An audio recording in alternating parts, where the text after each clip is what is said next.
നമസ്കാരം. Thodupuzha Newman college Malayalam അധ്യാപകനായിരുന്ന T J. ജോസഫിന്റെ കൈവെട്ടിയ കേസിലെ ഒന്നാം പ്രതിയും പിടകിട്ടാപ്പുള്ളിയുമായ അജമനൂർ നൂലേലി മുടശ്ശേരി സവാദ് കണ്ണൂരിൽ പിടിയിലാകുമ്പോൾ തെളിയുന്നത് ദേശീയ അന്വേഷണ ഏജൻസിയുടെ ചോദ്യം ചെയ്യൽ മികവ്. ദേശീയ അന്വേഷണ ഏജൻസിയാണ് സവാദിനെ പിടികൂടിയത്. ഒരിക്കലും പിടികൂടില്ലെന്ന് കരുതി മറ്റൊരു സുകുമാരക്കുറിപ്പ് ആകണമെന്നതായിരുന്നു സവാദിന്റെ ആഗ്രഹം. എന്നാൽ ചില പോപ്പുലർ ഫ്രണ്ട് നേതാക്കളെ മികച്ച രീതിയിൽ ചോദ്യം ചെയ്ത NIA സവാദിന്റെ രഹസ്യം മനസ്സിലാക്കി. അങ്ങനെ നിർണായക അറസ്റ്റിലേക്കുള്ള തുമ്പായി ആ വിവരം മാറി. കേരള പോലീസിന് ഇന്നും നാണക്കേടാണ് സുകുമാരക്കുറിപ്പിന്റെ കഥ. കുറിപ്പ് മരിച്ചോ ജീവിച്ചിരിപ്പുണ്ടോ എന്ന് ഇന്നും ആർക്കും അറിയില്ല. താൻ വിദേശത്തേക്ക് കടന്നുവെന്ന് വരുത്തി സ്വദേശത്തെ കുടുംബവുമായി സാധാരണ ജീവിതം നയിച്ച സവാദിന്റെ ലക്ഷ്യവും മറ്റൊരു സുകുമാരക്കുറിപ്പ് ആവുകയായിരുന്നു. എന്നാൽ അത് നടന്നില്ല. 13 കൊല്ലത്തെ ഒളിവ് ജീവിതവുമായി സവാദിന് ജയിലിലേക്ക് പോകേണ്ടി വരുന്നു. ടി.ജെ. ജോസഫിന്റെ കൈവെട്ടിയെടുത്തത് സവാദായിരുന്നു. മട്ടന്നൂർ ബേരത്തെ വാടക വീട്ടിൽ നിന്നാണ് സവാദിനെ NIA കസ്റ്റഡിയിലെടുത്തത്. ഇന്നലെ പുലർച്ചെ 3 മണിയോടെ എത്തിയ 7 അംഗ സംഘമാണ് ഇയാളെ പിടിച്ചുകൊണ്ടുപോയതെന്ന് നാട്ടുകാർ പറഞ്ഞു.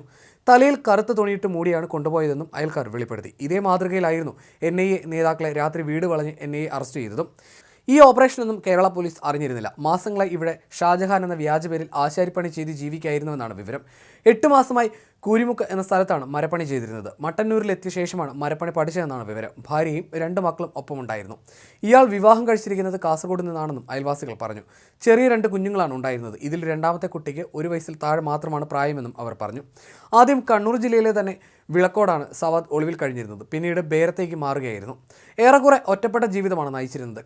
കഴിഞ്ഞ 1 വർഷമായി കുടുംബസമേതം ഇവിടെ താമസിച്ചിരുന്നുവെന്നും നാട്ടുകാർ പറയുന്നു. ഇത്ര പ്രമാദമായ കേസിലെ പ്രതിയാണ് ഇയാളെന്ന് ഒരു ഘട്ടത്തിലും അറിഞ്ഞിരുന്നില്ലെന്നും നാട്ടുകാർ പറഞ്ഞു.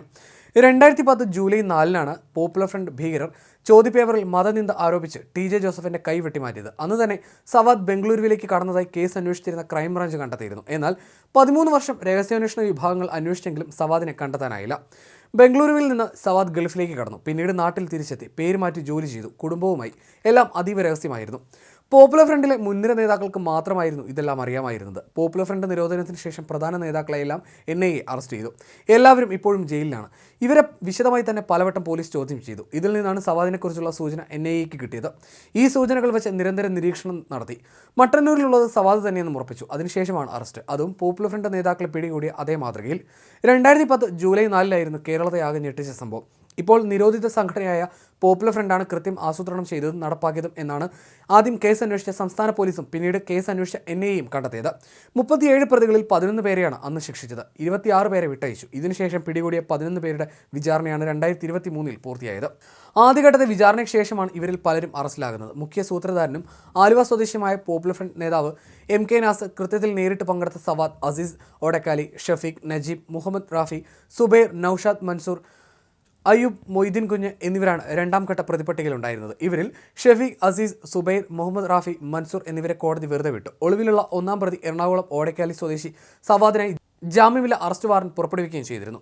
ഇയാളെക്കുറിച്ച് വിവരം നൽകുന്നവർക്ക് 10 ലക്ഷം രൂപയും NIA പ്രഖ്യാപിച്ചിരുന്നു. ഇയാളാണ് കണ്ണൂരിൽ കുടുങ്ങിയത്. 13 വർഷം വിവിധ രഹസ്യാന്വേഷണ വിഭാഗങ്ങൾ നടത്തിയ അന്വേഷണത്തിന് ശേഷവും സവാദ് കാണാമറയിൽ തന്നെ തുടർന്നതോടെയാണ് ഇനി പിടികൂടാനായേക്കില്ലെന്ന് വിലയിരുത്തപ്പെട്ടത്. സവാദിനെ കണ്ടെത്താൻ സഹായിക്കുന്നവർക്ക് ദേശീയ അന്വേഷണ ഏജൻസി കഴിഞ്ഞ വർഷം മാർച്ചിൽ 10 ലക്ഷം രൂപ പാരിതോഷികം പ്രഖ്യാപിച്ചിരുന്നു. ആദ്യം 4 ലക്ഷം രൂപ പാരിതോഷികം പ്രഖ്യാപിച്ചെങ്കിലും സൂചനകളൊന്നും ലഭിക്കാതിരുന്ന സാഹചര്യത്തിലാണ് തുക 10 ലക്ഷമാക്കി ഉയർത്തിയത്. കേസിൽ കേരള പോലീസിന്റെ ക്രൈംബ്രാഞ്ച് വിഭാഗം അന്വേഷണം നടത്തിയ ആദ്യഘട്ടത്തിൽ സവാദിനെ ബംഗളൂരുവിൽ നിന്ന് കർണാടക പോലീസ് കസ്റ്റഡിയിലെടുത്തതായി സൂചന ഉണ്ടായിരുന്നെങ്കിലും ഇത് സംബന്ധിച്ച് സ്ഥിരീകരണം പിന്നീട് ഉണ്ടായില്ല. ബംഗളൂരുവിൽ സവാദ് ചികിത്സ തേടിയ നഴ്സിംഗ് ഹോമിൽ നിന്ന് കർണാടക പോലീസ് കസ്റ്റഡിയിലെടുത്തെന്നാണ് അന്ന് പുറത്തുവന്ന വാർത്ത. എന്നാൽ അന്നത്തെ അന്വേഷണ സംഘം ഇക്കാര്യം നിഷേധിച്ചിരുന്നു. പിന്നീട് കീഴടങ്ങിയ മുഖ്യ സൂത്രധാരൻ MK നാസറിനൊപ്പം സവാദിനെ നേപ്പാളിൽ കണ്ടതായുള്ള രഹസ്യവിവരം NIAക്ക് ലഭിച്ചിരുന്നു. കേസിൽ നാസർ കീഴടങ്ങിയ ശേഷം സവാദ് അഫ്ഗാനിസ്ഥാനിലേക്ക് കടന്നതായും വിവരം ലഭിച്ചു. അഫ്ഗാൻ സ്വദേശിയായി വ്യാജ യാത്രാ രേഖകൾ തരപ്പെടുത്തി മറ്റൊരു പേരിൽ സവാദ് വിദേശത്ത് കഴിയുന്നുണ്ടാകുമെന്നുമായിരുന്നു അന്വേഷണ സംഘത്തിന്റെ ഊഹം. സിറിയയിലേക്ക് കടന്നതായും ഇടയ്ക്ക് പ്രചാരണമുണ്ടായി. ഇതിനിടെ ഇന്ത്യൻ രഹസ്യാന്വേഷണ ഏജൻസിയായ റോയുടെ സഹായത്തോടെ NIA അഫ്ഗാനിസ്ഥാനിലും പാകിസ്ഥാനിലും വ്യാപക തിരച്ചിൽ നടത്തിയെങ്കിലും കണ്ടെത്താനായില്ല.